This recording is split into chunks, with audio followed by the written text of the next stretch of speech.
Hi guys. Oh. Sorry I'm late. Ay naku, parang hindi naman kami nasanay. Late. Ba't yan ang tsura mo? Mga kalagitnaan pa lang ng week, parang kang zombie.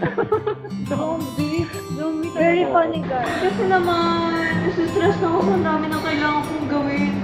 Malapit na kayo yung annual evaluation namin. Tapos syempre gusto ko naman ma-please yung boss ko sa performance ko. Pero yung mga office mate ko, ang galing-galing nila. Bakit ako hindi ko kaya yung nerve ako? Hey, naku naman. Alam mo ba kung ako yung boss mo, kapag nakita kita, lalong hindi ako mapiplease. Mukha kayong mag-audition sa The Walking Dead. Pero actually, seryoso ah. Kumbaga dapat inaayos mo pa rin yung sarili mo. Kumbaga kahit na busy ka, dapat nakakain ka pa rin na maayos, dapat nakakatulog ka pa rin. Kasi kahit na, yun nga, ganun yung ginagawa mo, feeling it, baka ineffective ka pa rin tulog. Saka smell din naman pag may time. Para hindi lang stress ka. Tama ba? As in, try mo, smile ka lang. Sige na nga. Diba? Ang laki ng diferensya kapag naka-smile ka, tsaka always be in the presence of positive people. Don't allow room for negativity. Tama yun.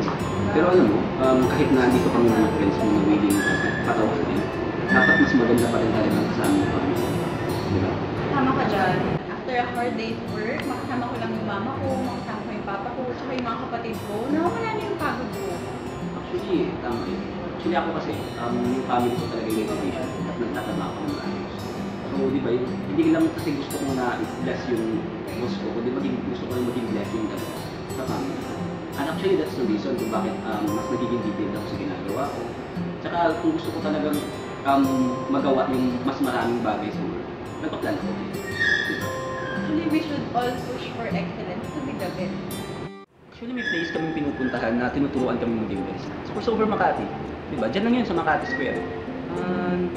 Actually, 7:30 yun, diba? Pa-start na yun ngayon. Tara! Yeah. Oo, tama ka. Over. Lagi ko narinig sa mga office mates ko. Nagpupunta lang sila doon every Wednesday. Kaya ba, crush sila ka na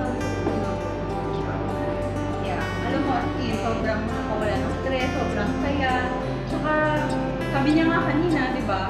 Tinuturuan kami doon para maging best. Ano? Tara na. Tara?